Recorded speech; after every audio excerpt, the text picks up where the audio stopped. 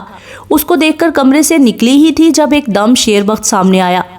توبہ ہے شیر بخت، تم نے تو ڈرا ہی دیا۔ پہلے میرے سوال کا جواب دو نا، تم کیسا طبیب ہو؟ میں صبح 6 بجے تمہارا ہاسٹل کے سامنے بیٹھا تھا اور تم اس نعمان خان کے ساتھ گاڑی میں بیٹھ کر آ گیا۔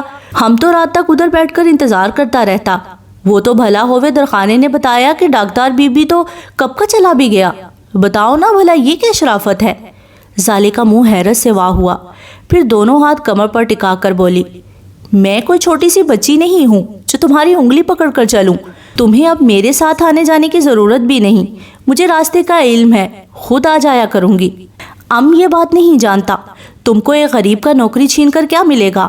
آج تمہاری وجہ سے میرا گلبدن بھوکا رہا ہے، اس کا حساب کون دے گا؟ میرے سے اللہ پوچھے گا، ہاں بے شیر خانہ کل گلبدن کا خیال کیوں نہیں کیا؟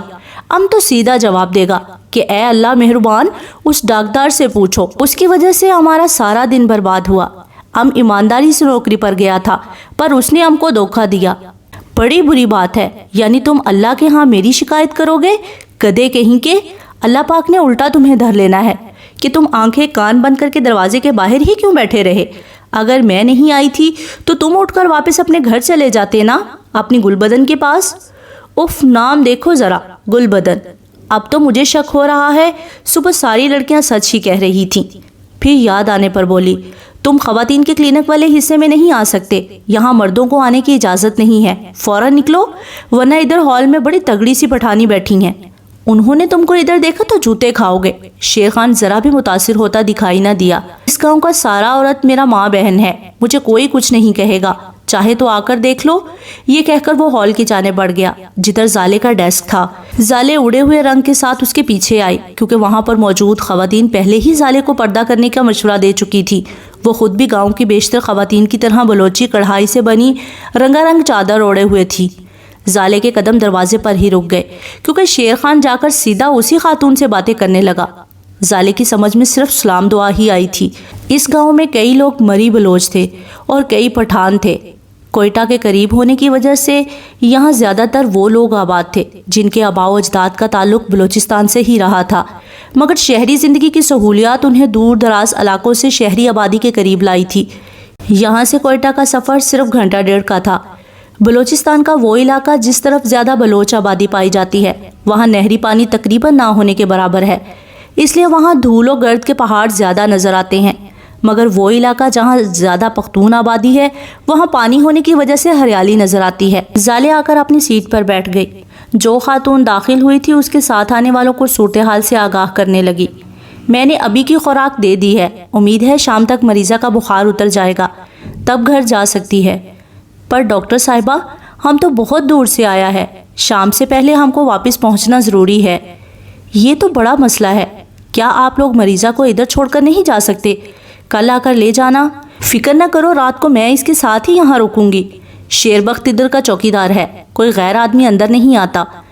تمہاری بات ٹھیک ہے، پر ڈاکٹر ہم اس کو اس طرح چھوڑ کر نہیں جا سکتے، تم دوا دے دو تاکہ ہم وقت سے نکلیں۔ زالے نے مزید بحث کرنا مناسب نہ سمجھا، یہاں کے لوگوں کے اپنے طور طریقے اور رواج تھے۔ زالے باہر سے آئی تھی اس لیے پوری طرح سے ماحول کو سمجھنے میں کچھ دیر لگنی تھی۔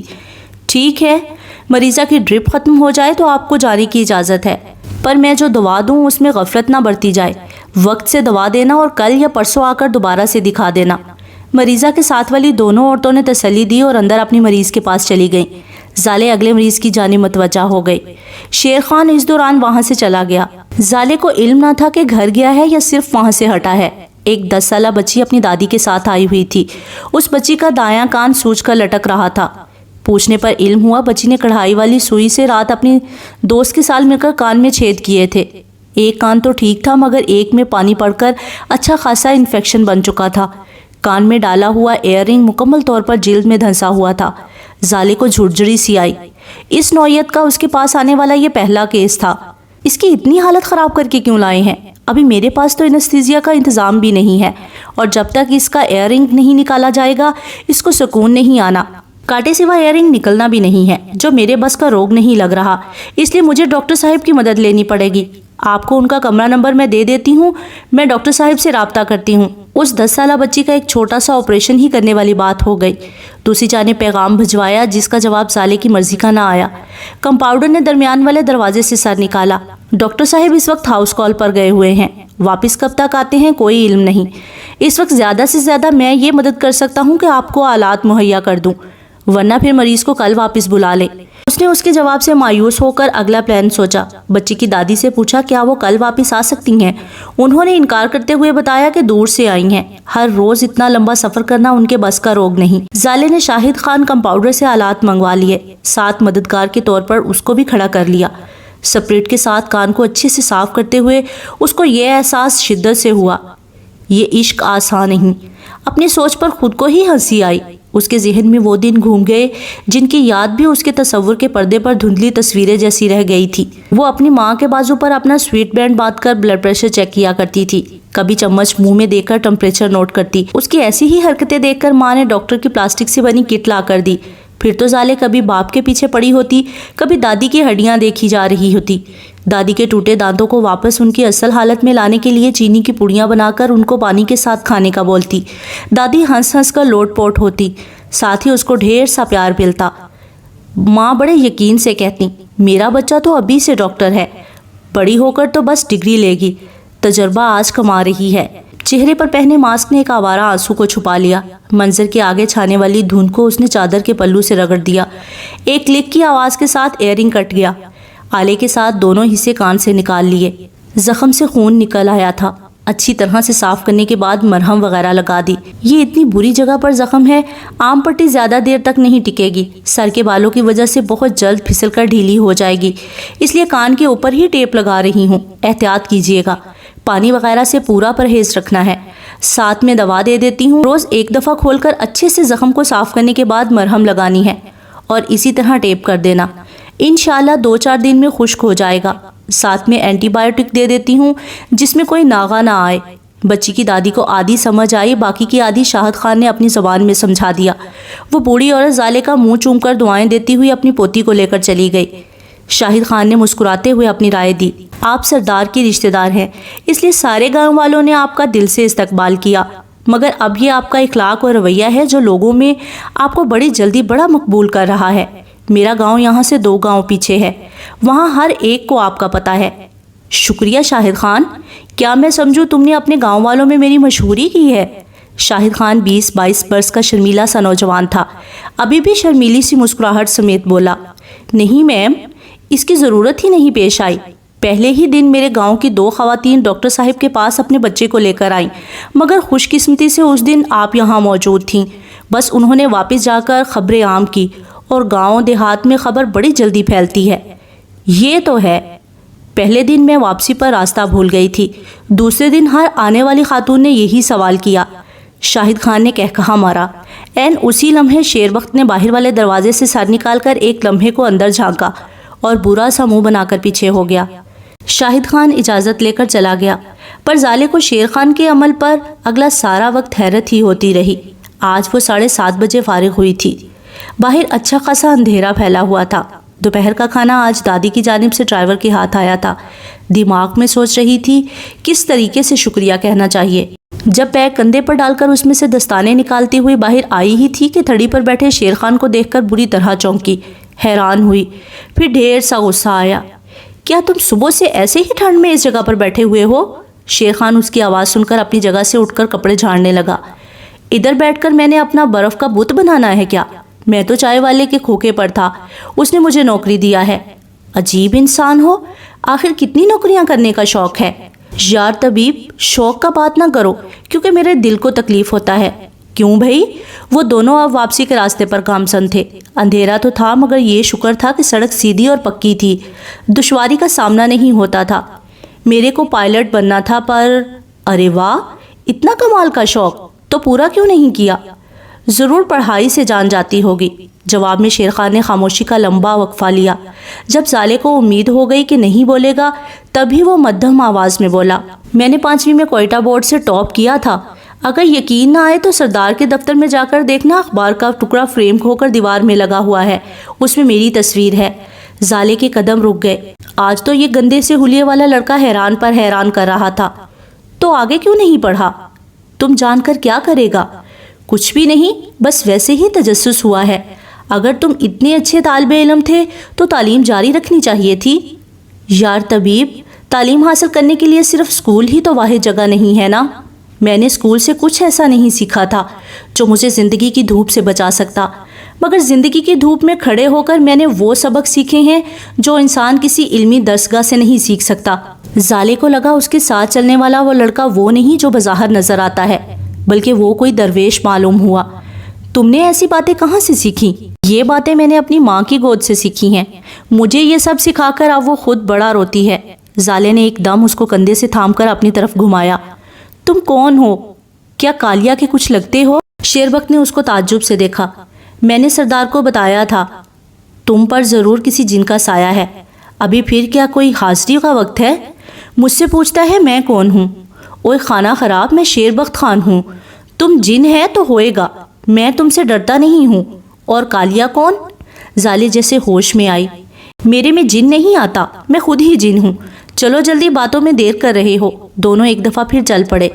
2 سیکنڈ بعد شیر خان بولا، میں نے تم کو شاہد خان کے ساتھ بات کرتے دیکھا تھا، مجھ کو اچھا نہیں لگا۔ تم آئندہ اس کو فری ہونے کا موقع نہیں دے گا۔ ارے یہ کیا بات ہوئی؟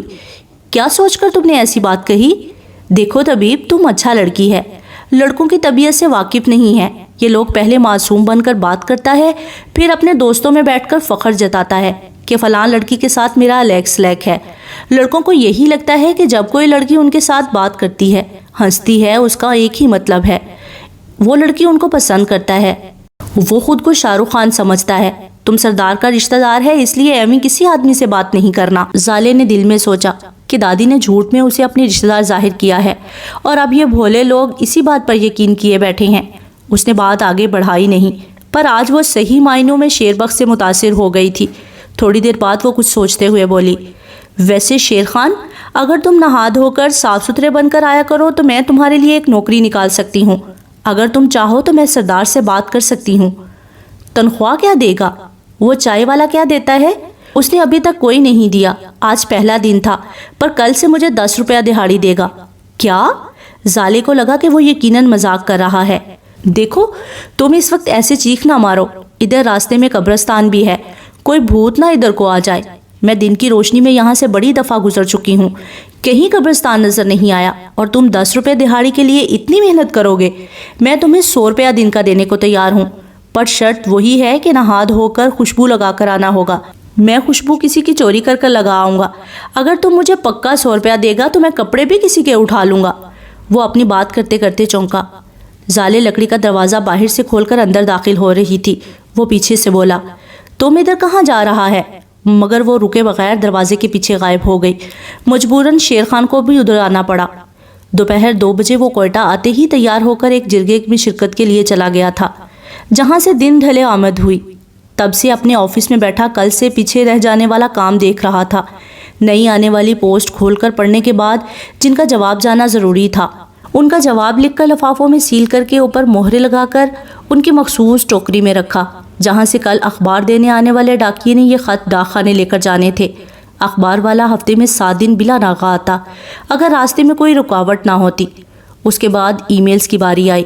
وہاں سے فارغ ہو کر تمام استادوں کی تنخواہ خاکی لفافوں میں ڈال کر لفافے کی پشت پر نام لکھے۔ اس سب کے دوران اس نے سر پر پہنی روایتی بلوچی پگڑی بھی نہیں اتاری تھی، جو وہ تب پہنتا جب جرگہ ممبر کی حیثیت سے اس کو کہیں شرکت کرنا ہوتی۔ کالے شلوار سوٹ پر ڈارک گرے جیکٹ اور سر پر دونوں طرف لمبے بلوچوں والی بلوچی دستار، گھنی مونچھوں کو بل دے کر سیٹ کیا ہوا تھا، پر اس کے حلیے کے برعکس اس کا چہرہ رئیسوں، نوابوں اور سرداروں سا کرخت نہیں تھا۔ چہرے پر ہمہ وقت رہنے والی نرمی اس وقت بھی برقرار تھی۔ پورے انہماک سے کچھ لکھنے میں مصروف تھا جب فون کی گھنٹی بجی۔ ویسے ہی مصروف انداز میں کال اٹھائی۔ ہیلو، دوسری جانب دادی تھیں۔ ماں صدقے جائے، یہ دنیا کے دھندے تو کبھی ختم نہیں ہوتے، کل شام کے گھر سے نکلے ہوئے ہو، کچھ بوڑھی ماں کا ہی خیال کر لینا تھا۔ مانا کام ضروری ہے، پر میری جان اپنا خیال کرنا بھی ہمارا فرض ہے۔ انسانی جسم کو آرام کی بھی ضرورت ہوتی ہے۔ اس نے فری ہاتھ سے دونوں آنکھیں مس لیں۔ آج کھانے میں کیا مل رہا ہے؟ چٹورے، آج نعمان کی فرمائش پر حلیم بنی ہے، ساتھ میں ابلے چاول، رائتا اور میٹھے میں درخانے نے ہی کچھ کسٹرڈ سا بنایا ہے، فروٹ اور جیلی وغیرہ ڈال کر، پتہ نہیں کیا نام لے رہی تھی، شیریں سا کچھ۔ ایک تو اب مجھے نئے نئے کھانوں کے نام بھی آسانی سے یاد نہیں ہوتے۔ وہ جو بادام اور مربے میں آپ کے لیے لاتا ہوں، وہ اپنے بچوں کو کھلانے کی بجائے خود کھایا کریں تو ایسا کیوں ہو؟ اچھا، اب تم میرے بچوں کے خلاف نہ شروع ہو جانا۔